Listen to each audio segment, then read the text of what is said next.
कि BTech graduates के लिए कुछ अच्छी खबर आने वाली है। क्यों एसएससी टेक बेटर है टीजीसी से। एक मिथ बनी हुई है कि एसएससी टेक मतलब पीस पोस्टिंग, एसएससी टेक मतलब कोई मारधाड़ नहीं, कोई आर्टिलरी नहीं, कोई इन्फेंट्री नहीं, बड़ी शांत की नौकरी।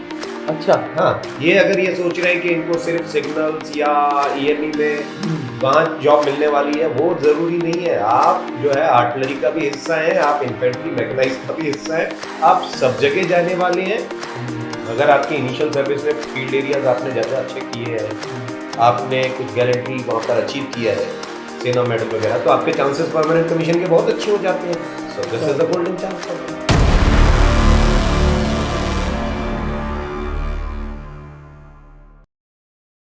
जय हिंद एस्पिरेंट, स्वागत है त्रिशूल डिफेंस एकेडमी के यूट्यूब चैनल पे।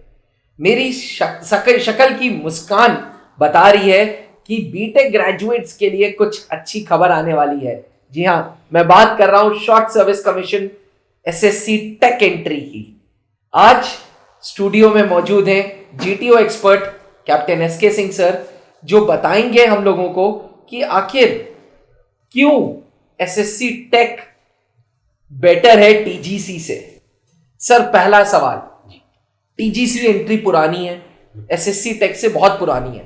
मोर और लेस टीजीसी में वही एलिजिबिलिटी है बीटेक, वही एलिजिबिलिटी एसएससी टेक में जी। तो क्या मतलब था एसएससी टेक का? Why short service commission technical? Why short service commission? It is a very good question sir ji, बहुत अच्छा सवाल आपने उठाया।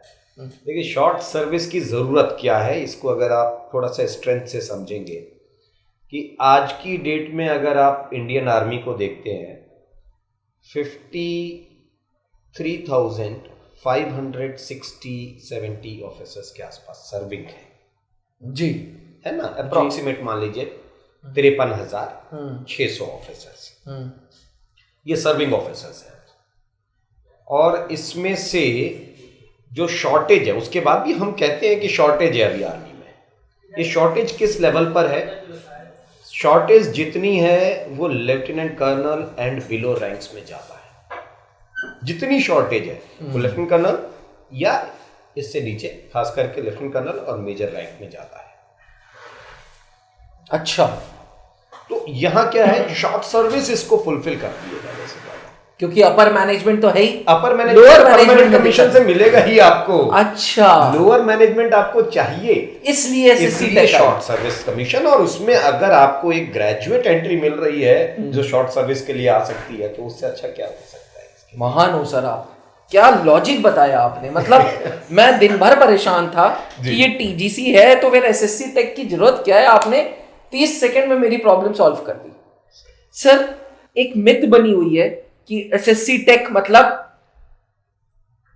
पीस पोस्टिंग, एसएससी टेक मतलब कोई मारधाड़ नहीं, कोई आर्टिलरी नहीं, कोई इन्फेंट्री नहीं, बड़ी शांत की नौकरी। क्या ऐसा है? नहीं, बिल्कुल नहीं ऐसा। मतलब जो एग्रेसिव नेचर का है वो भी इंडियन आर्मी में एसएससी टेक के थ्रू जा सकता है? बिल्कुल जा सकता है, और ये है ही इसलिए। देखिए, शॉर्ट सर्विस वो शुरू में होता है जब आप कमीशन किए जा रहे हैं, तब आप शॉर्ट सर्विस के लिए आ रहे हैं। इसके बाद आप परमानेंट में कन्वर्ट कर सकते हैं। All short service commission officers can convert, they are eligible very much. वो परमानेंट कमीशन में कन्वर्ट करें तो आप कर सकते हैं। बहुत सारे एसएससी टेक वाले होते हैं जो परमानेंट में कन्वर्ट करते हैं। बट क्या वो इन्फेंट्री ज्वाइन कर सकते हैं? बिल्कुल, आर्टिलरी ज्वाइन कर सकते हैं, पोस्टिंग ही मिलेगी सर। अच्छा, हाँ, ये अगर ये सोच रहे हैं कि इनको सिर्फ सिग्नल्स या ईएनई में वहां जॉब मिलने वाली है, वो जरूरी नहीं है। आप जो है आर्टिलरी का भी हिस्सा है, आप इन्फेंट्री मैकेनाइज्ड का भी हिस्सा है, आप सब जगह जाने वाले हैं। और एक चीज जो पिछले कुछ दिनों में चेंजेस आए हैं कि हर कमीशन ऑफिसर को इनिशियल सर्विस में फील्ड सर्विस करना जरूरी है। तो बीटेक ग्रेजुएट्स जो मुझे और सर को सुन रहे हैं, आपके अंदर अगर एनर्जी लेवल हाई है तो भैया आर्टिलरी, इन्फेंट्री, जितने फाइटिंग कोर्स हैं ये खुले हुए हैं आपके लिए। प्लीज ये मत सोचिएगा कि एसएससी है तो भाई फील्ड की जॉब नहीं मिलेगी, ऑफिस जॉब मिलेगी, डेस्क जॉब मिलेगी। ऐसा नहीं है। सर ने कितना प्यारे ढंग से बताया कि भैया लेफ्टिनेंट कर्नल और नीचे रैंक्स की तो जरूरत है आर्मी को, क्योंकि उन्हीं में तो एनर्जी लेवल है, उन्हीं में जरूरत है, वही तो है जो मेन फौज वही चला रहे हैं। अगर आप फौज को भी देखेंगे तो सर कर्नल साहब और उसके ऊपर के जो रैंक्स होते हैं वो बैटल फील्ड में फ्रंट पर नहीं जाते हैं। पुरानी फौज अलग थी जहां ब्रिगेडियर उस्मान भी गए थे, उन्होंने सेक्रीफाइस किया था अपनी लाइफ को, लेकिन ऐसा नहीं कि आज नहीं हो सकता है। दिमाग सब हायर अथॉरिटीज का ही है वो, मगर उनकी प्लानिंग एबिलिटी है। अगर आप करेज दिखाने के लिए हैं तो आप तो लेफ्टिनेंट कर्नल आपको बैटलफील्ड पे उतरना पड़ता है और वही एंट्री है, शॉर्ट सर्विस के थ्रू आप आ रहे हैं। अच्छा, फिर जब आप परमानेंट कमीशन के लिए ट्राई करते हैं तो परमानेंट कमीशन में एक चीज जरूर देखी जाती है कि आपकी इनिशियल सर्विस कैसी है। अगर आपकी इनिशियल सर्विस में फील्ड एरियाज आपने ज्यादा अच्छे किए हैं, आपने कुछ गैलेंट्री वहां पर अचीव किया है, सेना मेडल वगैरह, तो आपके चांसेस परमानेंट कमीशन के बहुत अच्छे हो जाते हैं। So this is a golden chance for them. Thank you sir, thank you for clearing this doubt. और आई एम श्योर जो बीटेक ग्रेजुएट्स हमें सुन रहे होंगे उनको भी मोटिवेशन मिलेगा। सर एक और चीज आप देखिए यहाँ पर कि टेक्निकल ग्रेजुएट लेवल एंट्री जो होती है टीजीसी से एसएससी टेक का कट ऑफ नीचे होता है। शायद आपका मैं वीडियो देख रहा था, हमेशा आपने बताया 80%, 82, ये 60%, और सभी के लिए 60% पे और मजेदार बात इसमें लड़कियां भी जा सकती हैं, उसमें गर्ल्स नहीं जा सकती। तो क्या रीजन है? ऐसा है क्या कि एसएससी टेक थोड़ा आसान है टीजीसी से? इनटेक आसान है। क्यों? देखिए हर शॉर्ट सर्विस कमीशन में इनटेक परमानेंट कमीशन से आसान होती है। इसका जरा लॉजिक समझाइए। माइंडसेट ये है कि अगर आप बहुत होनहार ऑफिसर है तो आप परमानेंट में कमीशन में कन्वर्ट कर लेंगे। अगर आप एवरेज ऑफिसर हैं तो 14 साल बाद फौज निकाल देगी आपको, आप घर चले जाएंगे और पेंशन नहीं मिलेगी। तो फौज का कोई नुकसान नहीं है। ट्रू, ऑर्गेनाइजेशन अपने पॉइंट ऑफ व्यू से देख रहा है। अपने पॉइंट ऑफ व्यू से देखें तो अब फौज का कोई नुकसान नहीं, उल्टा फौज का फायदा ही है। और बीटेक डिग्री है सर, कभी भी 14 साल बाद कहीं पे भी जा सकते हैं। कहीं सर विप्रो में चले जाएं, इन्फोसिस में चले जाएं, कहीं भी अगर ये जाएंगे तो। सर क्या इंडियन आर्मी हेल्प करती है शॉर्ट सर्विस कमीशन वालों को? बिल्कुल बिल्कुल, बहुत अच्छी हेल्प होती है सर। जब ये सर्विस, हाँ पहले तो कोर्स करके ही जाएंगे आप। दूसरा बहुत बड़ी चीज क्या होती है सर इनके साथ, जब ये फौज छोड़ रहे होते हैं 6 महीने पहले से इनके पास ऑफर्स आना शुरू हो जाते हैं। और इंडियन आर्मी के थ्रू ही आते हैं वो ऑफिशियल लेटर्स होते हैं। अच्छा, बहुत सारी कंपनीज अप्रोच करती हैं आपके पास फॉर द इंटरव्यूज। नहीं, they can not, but at least they have their options कि हाँ जी ये ऑप्शंस हैं मेरे पास। विप्रो में अभी मेरे लिए जॉब आ चुका है, यहाँ से जब मैं जाऊंगा I will be hanging my boots, I will be shifting towards Wipro. कहते हैं ना, once an officer is always an officer. इसके बावजूद एसएससी टेक एक ऐसी अपॉर्चुनिटी है जहां आपको इंडियन आर्मी की एडवेंचरस लाइफ लीड करने का मौका मिलेगा, और उसके बाद 14 साल बाद अगर आप चाहेंगे तो आप कॉर्पोरेट का भी फ्लेवर ले लेंगे। करना क्या है? सिर्फ सर्विसेज सिलेक्शन बोर्ड इंटरव्यूज की सही तैयारी करनी है। और अभी सर ने आपको बताया कि एसएससी टेक में चांसेस ऑफ रिकमेंडेशन टीजीसी के कंपैरिजन ज्यादा होते हैं। Moreover girls can also go. तो मुझे लगता है हर वे में SSC tech is better than other entries, और इस अपॉर्चुनिटीज का फायदा उठाइए।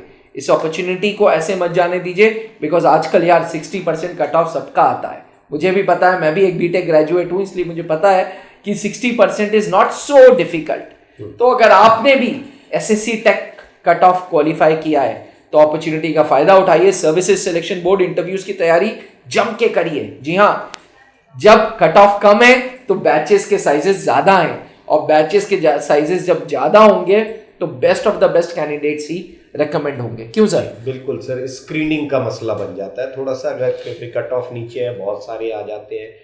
फिर इनको एक चीज और देखनी चाहिए कि अगर बीटेक कर लिया तो you will definitely be looking for a job.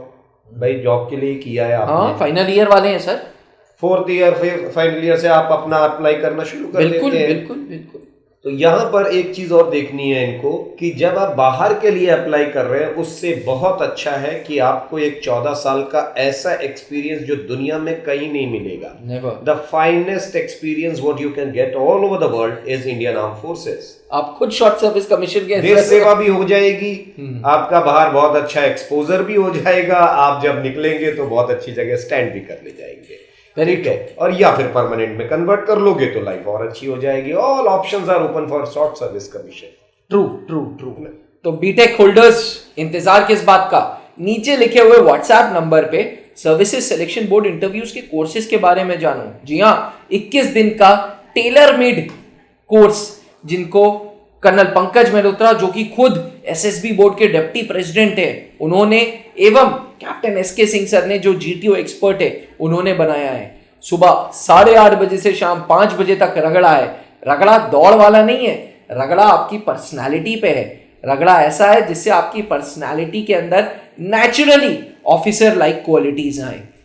With in the campus GTO ground है एंड सबसे अच्छी बात ओवरऑल 360 डिग्री आपकी पर्सनालिटी पे काम होगा।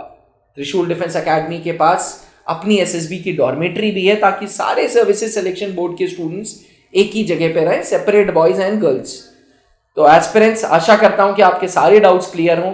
बने रहिएगा त्रिशूल डिफेंस एकेडमी के साथ। इसी चैनल पे सर्विसेज सिलेक्शन बोर्ड इंटरव्यूज क्या है, ऑफिसर लाइक क्वालिटीज कैसे डेवलप होती हैं, क्या होता है जीटीओ में, ये सारी वीडियोस सर ने स्वयं बनाई है आप लोगों के लिए, so that you have a fair idea कि आखिर SSB interviews what is SSB interview all about.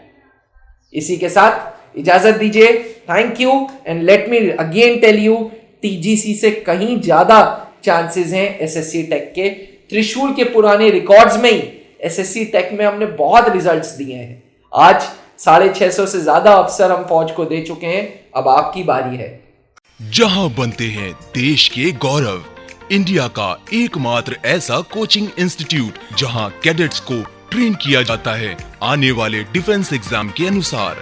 अगर आपका भी सपना है भारतीय सेना में शामिल होकर देश की सेवा करने का, तो आज ही ज्वाइन करें त्रिशूल डिफेंस एकेडमी।